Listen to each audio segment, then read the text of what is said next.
Actually, shoot, it's even more of a rookie mistake. I left my trolling motor on, which means my battery's dead. Dun, dun, dun.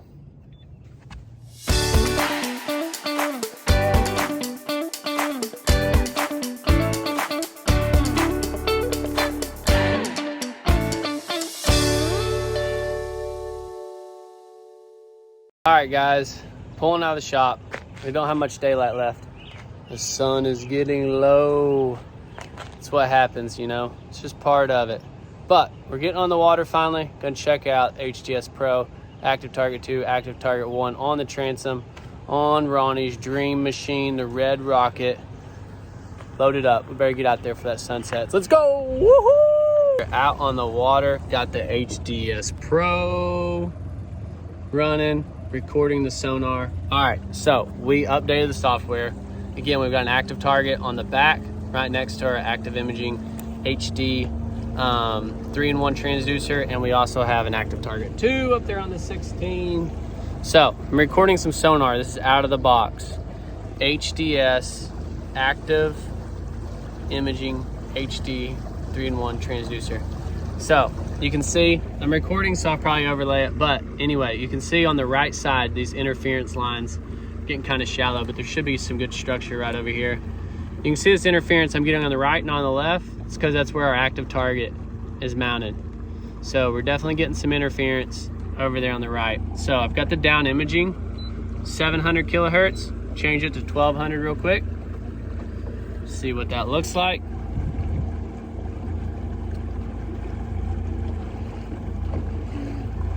So I know one thing Lowrance is wanting to do is there's a blue wire on the sonar module.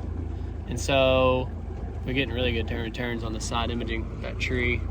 1200 kilohertz looks pretty good on down imaging. Let's run over some rocks real quick. It's pretty busy out here on the lake. Gorgeous day though. Drops off to 20 feet. Really clear on the down imaging. 1200 kilohertz looks great on the down imaging. Let's run over that. You can see the interference lines I'm getting. Again, that's ActiveTarget on the back. I can stop it, I can disconnect it, but ideally, we went over some rock. Circle back around. Put on the 700. Just went over a boat wash. That's gonna be a little airy right there. Yeah, the 1200 on down imaging, definitely you get a lot more bottom definition. You can see how much bottom definition we have on that 1200. Now originally, before the software update, I was not very impressed with the 1200 on side imaging. So you can see we're on 455 right here, which is generally actually what I really like to use. Some good rock. 700 down imaging actually looks pretty weak. Let's go 1200. I'm gonna pass back over that rock pile. That looked pretty good. Just wanna see what it looks like.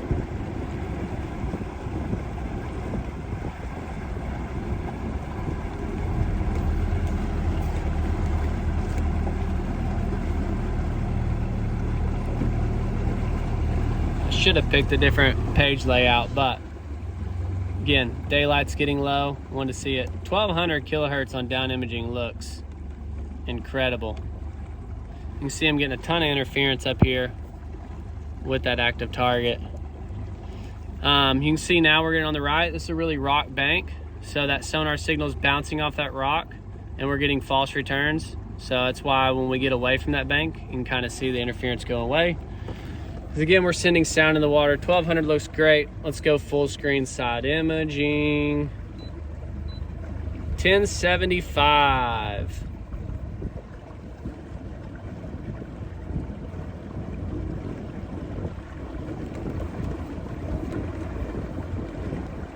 So with the high frequency, you can see we're getting really good target separation. Actually got some fish in there.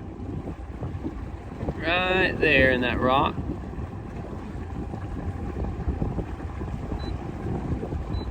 I'm gonna go ahead and turn my ActiveTarget one on the back of the boat. I'm just gonna go ahead and stop it. I'm gonna get rid of that interference, get a real true test.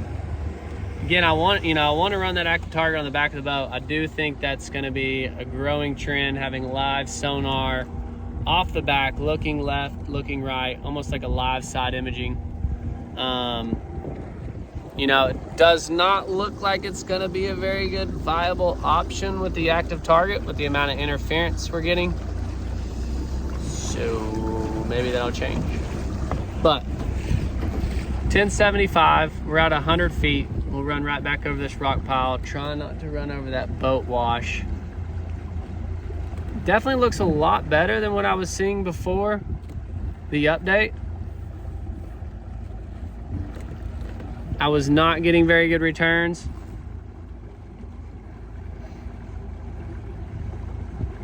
Need to get that out of auto.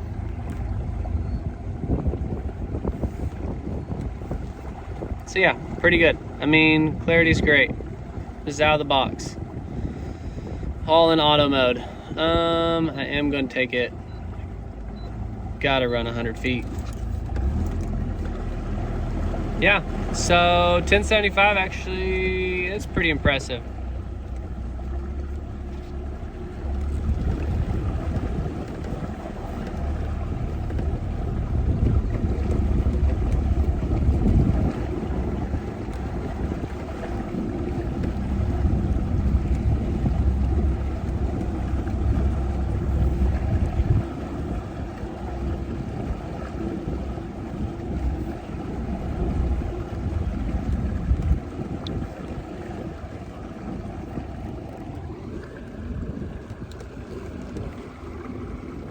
Yeah, that's definitely, you can catch some fish with that bad boy. So that's good. And we're gonna look at this ActiveTarget again. We've got that one on the back. I'm gonna unstop it. And we're gonna go, definitely it's not in scout mode. All right, so this is all sonar running, ActiveTarget off the back of the boat. Idling, let's get this thing out of auto mode.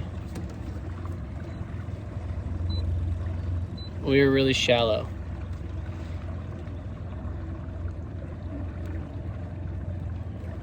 Slow idle, and you can definitely see a fish come in there for sure. Again, with the amount of interference we're getting, makes it kind of hard.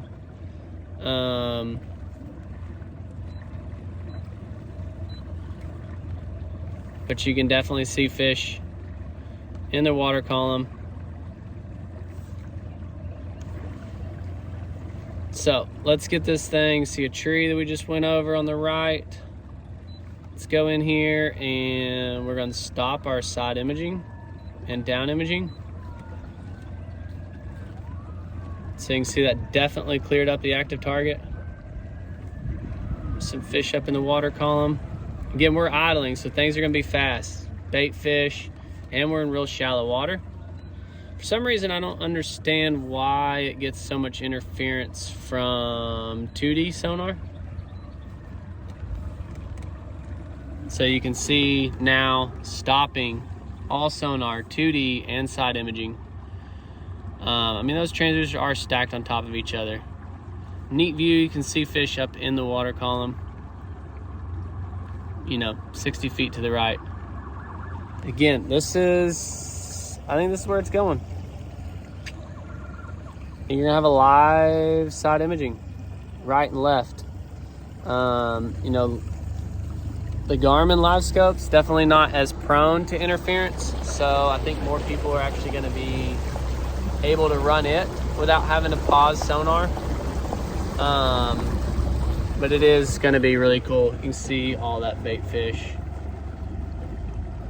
So let's get up here. I'm going to actually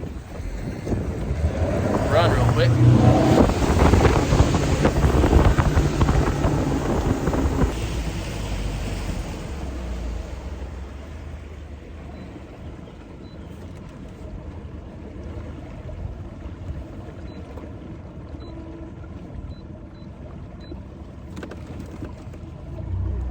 right, here we go. We got a steep bank overhanging. Lots of rocks, lots of trees that come off. I'm gonna take it out to 100 feet. You see, I just panned over a tree. Going over my waves. See the transition of the bank. Tree down there, some fish, bait fish. Whole slope. We'll just cruise by this bank, see what we see. Do think it's gonna be pretty neat. You can actually see how fast banks transition or not.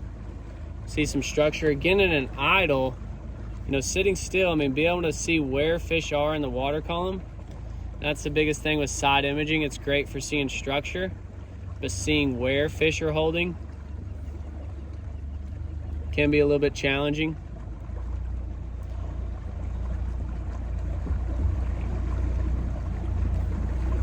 It looks pretty dang good. See some trees come in and out of view, steep rock. Again, the only disappointing aspect of this is going to be the fact that I had to stop 2D sonar and side imaging.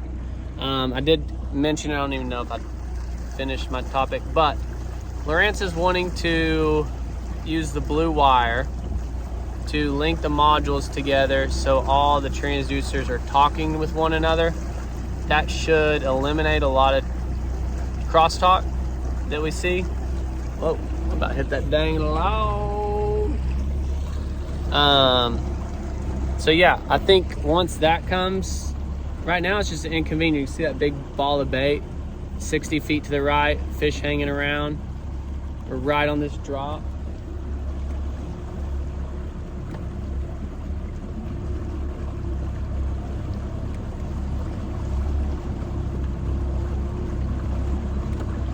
Just slow down a little bit. We're getting a little aeration. Still really good return. Bunch of bait fish right over to the right. Way off on that shelf. Good individual fish coming in. Let's go right by this creek channel. You can see how fast, now that I turned in, we got a big tree. The tree that went in, fish hanging, air bubbles, structure. So yeah, that's it, man. That's ActiveTarget on the back of the boat used for idling. That's where it's going. Live sonar up front. Everybody knows the advantages of it. Why not have it in the back of the boat? Obviously, there's gonna be some things to work around, but you can see from that image, and that's an ActiveTarget 1, that's not an ActiveTarget 2. It is running the latest software, but you know, it may not be the cleanest and clearest. It's also not the latest and greatest technology back there. But the idea, I just saw a big catfish come in there. A lot of pros are starting, and they really started this trend as far as live sonar on the back. One looking right, one looking left. So hope that helps. So far, no freezing. Let's get up there on that 16. See what happens with 2 active targets going at the same time. Woohoo! Man, dude, what a pretty day. Thank you, Lord. Thank you, Lord. Thank you, Lord. Oh, shoot. I forgot to turn on the trolling motor. Such a rookie mistake, man. Actually, shoot, it's even more of a rookie mistake. I left my trolling motor on, which means my battery's dead. Dun, dun, dun. That's what happens when you work on boats and you don't go out on boats. But anyway, I got the motor down. So we'll still be able to check some stuff out. I'll actually be able to do it at the console. Should be a little bit easier to interpret because we can do both active targets side by side. Woo, look at that active target 2. After looking at active target 1 back there on the transom, you can definitely tell how vivid that is. right out of the box. Go to our 100-foot range. A little bit cleaner target separation. Not getting any interference. Let's get my sonar. Let's get these sonars fired up.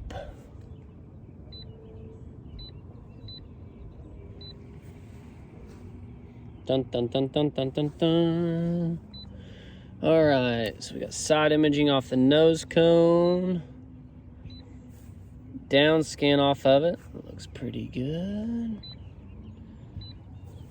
2D sonar, as good as ever. And let's go to ActiveTarget. So you can see right there, we got our interference going in. I mean, image still looks so good.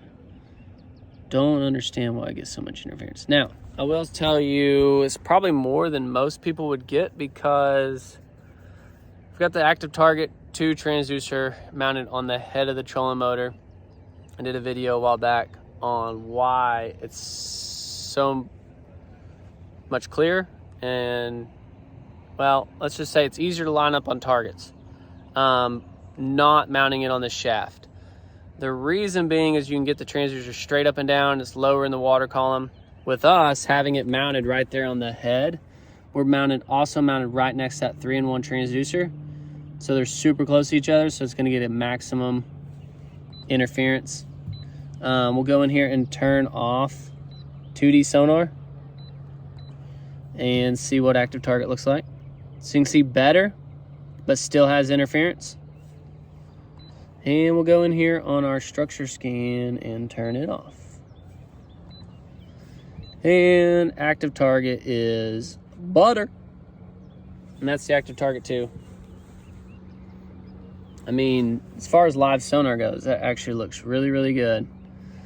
You can see all these little air bubbles coming up off the bottom. We're just floating out here, right down from Singleton Station. For some reason, this area always has so many air bubbles coming up. You can literally like just see them come up to the surface. So it's actually pretty cool. That's how sensitive it is. So I'm gonna leave this in the water with ActiveTarget. Again, we do get some sonar interference. On the trolling motor, it's gonna be the worst because of how we have it set up.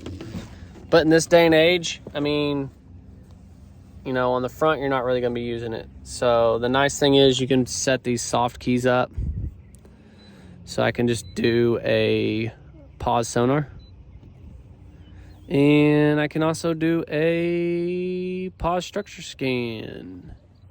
Save that. So it will unpause my 2D. You can see our interference come in. Pause it. Dun dun dun. Structure scan. Come in. Structure scan off. So I know up front it gets interference, really not ideal, but you see how clean. And this should be, yeah, this is our regular ActiveTarget. So this is the ActiveTarget off the back of the boat and ActiveTarget 2 on the front of the boat. So you can see we're not getting any crosstalk on our actual active targets. Some fish up in the water column. ActiveTarget 2 off the trolling motor, really clean, great image. ActiveTarget 1 on the transom, off the back, a little bit of stitching, but still a really good image. This is actually, the ActiveTarget 2 is shooting off in deep water, and the ActiveTarget 1 is going way up on this shallow flat. So let me idle around. Just idle straight out in deep water. Should be a better comparison.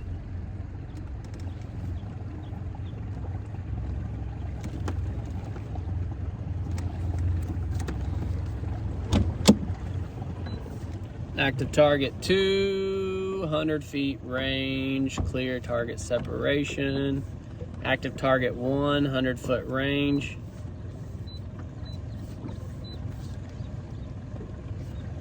Definitely a big difference. Whew, long day. I'm rough. Yeah, it's pretty easy to see ActiveTarget 2 is significantly better than ActiveTarget 1. Let's undo our sonar. So this is our interference we're getting with 2D and structure scan both on.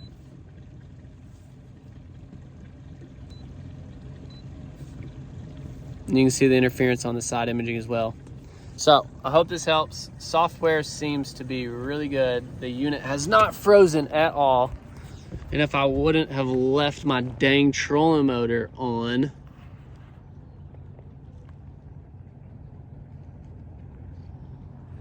we could probably actually go try and catch a fish. But that is life. Lowrance did a really good job. It took them forever, I'm not gonna lie, to get this software out, but I haven't been on the water that long with it, but so far it is night and day better. You can easily see the difference between ActiveTarget 1 and ActiveTarget 2. You got a glimpse of what the future is gonna hold with live sonar off the back of the boat, looking right, looking left. It's going there. You know, honestly, in my opinion, Lowrance with the sonar interference probably has, well, other than Humminbird probably has the largest gap because their transducer is not very user-friendly to mount other than a trolling motor and the target lock. I don't even know how you'd mount one on the transom. Obviously, you could make a bracket, but it'd be a nightmare. You hear that motor running? Yeah, probably not, because that bad boy is sweet. If you need a new 150 Ultramarine, electronics, Bassboat Electronics. You've probably tired of seeing me, but hopefully this gives you a glimpse and some relief. Lowrance finally did release the software. It looks great. ActiveTarget 2 looks awesome. The pros are not locking up. Thank the good Lord above. And if you guys need anything, reach out to us. Bassboat Electronics. We are also one company now with Ultramarine, Mercury dealer. So if you need an oil change kit, need some warranty work, you need it purring like a kitten, dialed in, let us know. We've got all your boating needs taken care of unless you want a new boat, because we don't sell boats, we just service them, because that's what we're good at. See you guys, have fun on the water, and let me know. Oh yeah, our YouTube channel is horrible, so subscribe. If you made it this far, then you definitely have to subscribe and give me a like. And look at that, dude. That is freaking awesome back there, dude. Glad I came out. See you guys later. Peace. And so I got my trolling motor back on. Luckily, I got a great battery back here. It went to sleep mode because that's what happens when you don't use your boat. My dang Lithium Pros battery went nighty-night because I left my trolling motor on. Thankfully, it's smarter than me. I just disconnected the terminal and woke it back up. So that's the deal.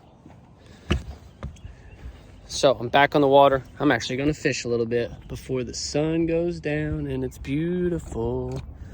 So just wanted to let you guys know. I know it was a rookie mistake, but you know, when you set up your boat and you don't use it that much, things happen. So do your maintenance, check on your boat, and take the boat on a date on the lake. Peace.